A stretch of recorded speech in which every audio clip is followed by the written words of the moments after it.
we're so proud of you, Daniel. And I think you're going to see that this weekend. Yeah. When you walk into that Louisiana Classic, man, you've really left your mark on the world of fighting and wrestling. Well, I just hope that I was able to do our state proud. I think that's something that we all take a lot of pride in. You know, from myself to Dustin Poirier and Tim Crater and all those guys that went to the UFC and did things post high school. We take a lot of pride in being from the state because this is, honestly, it's just the best.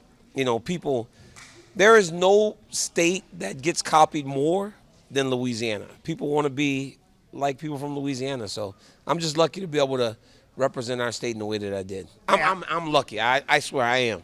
I got lucky. Well, you know what? We're lucky to have you. And let's talk, though, about the way you evolved in wrestling, first of all, because there are probably some wrestlers out there going, man, this guy probably started at the age of 5. It was natural. He was sitting singles, doubles, and high crotches. Daniel, I coached against you. The best athlete I've ever seen on the mat. But as far as wrestling skills go, you just compared yourself to your Gilroy guys. Tell the audience what you told me. Yeah, I was limited in my skill set. I could throw, and I was very athletic. I couldn't wrestle like these guys. These guys are like college ready. A lot of these kids are college ready right now, and we have seen them compete against older kids and compete in higher level tournaments, and just the things that they do are like next level. So, but yeah, I didn't start super young. I think I was like 12, 11, which is young back then in Louisiana, but I love this sport because it showed me how to really depend on myself. Because if I didn't work, Robbie, if I cut corners, if I didn't do what I was supposed to do, I was going to get my butt kicked, right? So it's like I love that about the sport of wrestling. Yeah, and look, for wrestlers that maybe started out late and still want to go and compete in college, you can do that. Yes. Daniel left Louisiana. He didn't get carted right into Oklahoma State. 2 years at Colby Junior College, undefeated, 2-time national champ. How much of that was natural athleticism, or did you really start perfecting that technique then? I started to learn. That Coach Lampe did a great job. Steve Lampe is the head coach there, or he was. And he's just one of my favorite people in the world. And he taught me so much about using my gifts and applying them to wrestling to allow for me to get to the next level. Because there were certain things that I learned in that wrestling room that I made a jump. And then when I got to Oklahoma State, they taught me a few other things. And then I made another jump. And then Kevin Jackson got a hold of me. And there was another jump. And it was just like, you get with these people, they start to introduce little techniques and skills, and you're like, wow, I can see it actually coming into action. So that all started at Colby. 3,000 people in that town, and only about 1,500 of them were in that college. So there was nothing to do but wrestle and get better, so I made a good choice. Oh, yeah, look, I'm friends with Larry Carter and Guy Mastretter. They were at Colby. I can't believe they were not thrown out of Colby or thrown out of the entire town. So, man, you said you made that jump. So you leave Colby and you go to Oklahoma State. Daniel, when do you start thinking, wait, man, I probably have the tools to take this to the next level? You know, when I was I remember driving into Stillwater when I signed, because I got recruited by all these schools. And John Smith walked into my house in Colby, and he goes, you want to come to Oklahoma State? He goes, we are Oklahoma State. If you're getting an opportunity, why wouldn't you want to be here? We're the best. We're going to win.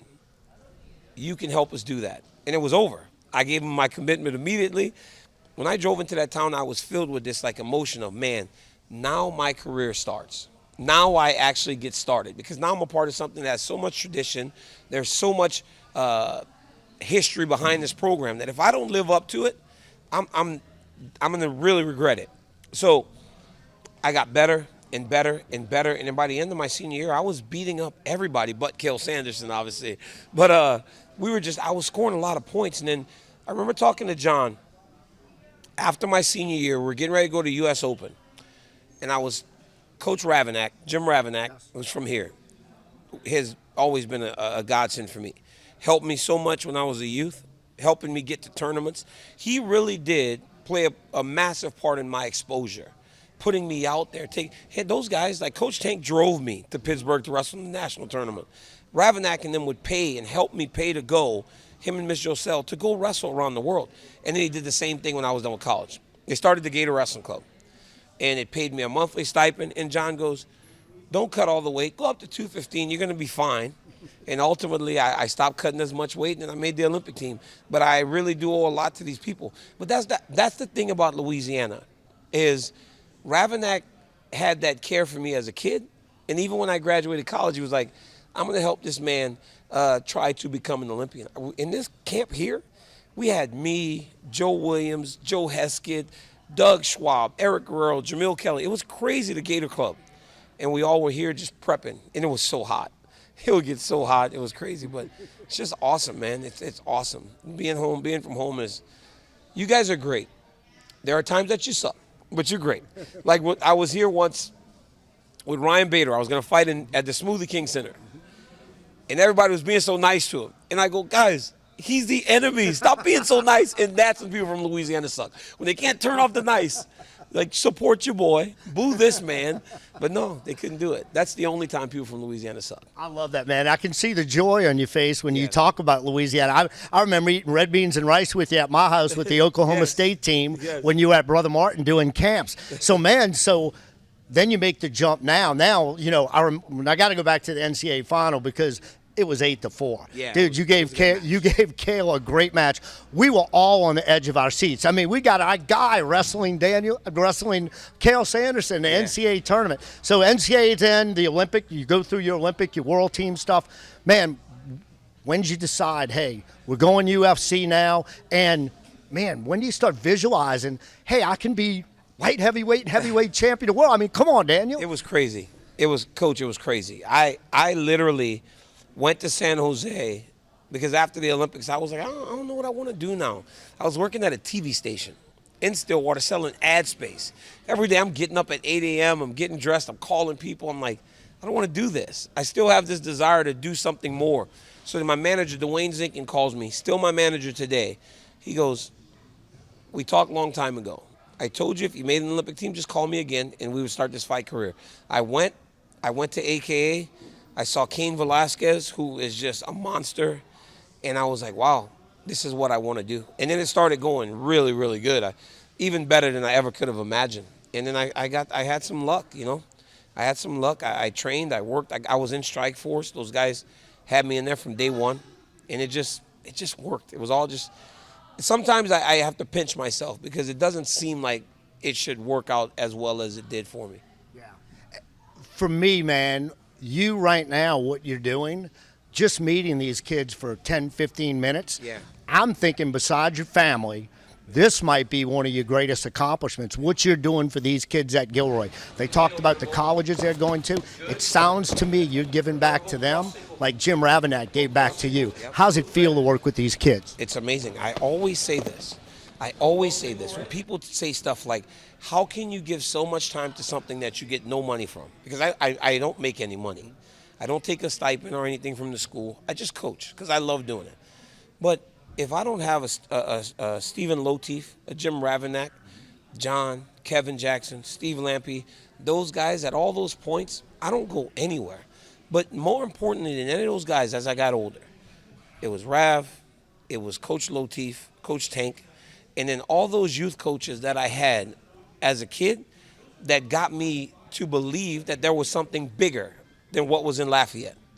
And because I learned that and I did that, I was able to go and do all the things that I did. But Coach, it's watching these boys and seeing them come into that wrestling room and earning these scholarships.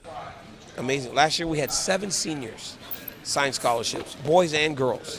Our team got 3rd in the state as a boys team, and our girls got 4th. And then the year before, our girls got 2nd, and the boys got 5th. So it's like, I've coached a lot of these kids since they were 6, 7, 8, 9, 10 years old. And Moses Mirabel's from East San Jose, and he's going from East San Jose to an Ivy League school.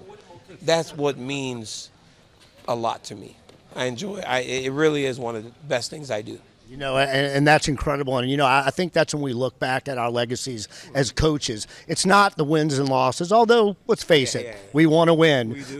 You know, I'm going to jump right to this. You know, I'm going to appreciate if you can hold your team to 332 points What's that, Coach? at the tournament. Well, my record at the Louisiana Classic is 333 points. So if you could stop at 332, and I can't have you get more than 7 champions, okay? But if you could do that for me, Daniel, I'd really appreciate that. But look, man, what does it mean to you to come back to the Louisiana Classic with your team? You know, Coach, I've been watching how important this is in the area. And it throws me right back to high school. And I remember how important it was to me, wrestling in the old Lee High School gym, right? I mean, the mats were like right next to the wall. They had a mat that was, so if the gym was going this way, they had a mat all the way to the left that went right up against the wall. I was thrown off the yeah, wall. it was right there. Yeah. And then people were sitting on the side trying to watch you wrestle. It just means so much to the state of Louisiana. And I made a promise last year. I said, when Coach Ravanack and him called me, he said, hey, it's the 50th anniversary of this tournament. It's a big deal for the state. Come, bring your team. I tried, and my school district said no. So I said, you know what, next year, if they approve it, we'll go. And they did, and that's what, you know, we're here, and it means a ton to go out there and compete.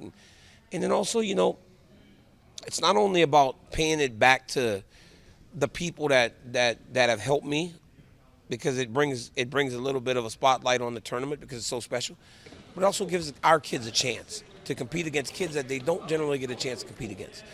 And whether you win or whether you lose, you're better because you get to wrestle someone that's really, really good. So whoever gets to wrestle Isaiah or Elijah, at some point they're going to watch those guys wrestle at the NCAA tournament and go, I competed with that dude. And what if you beat him?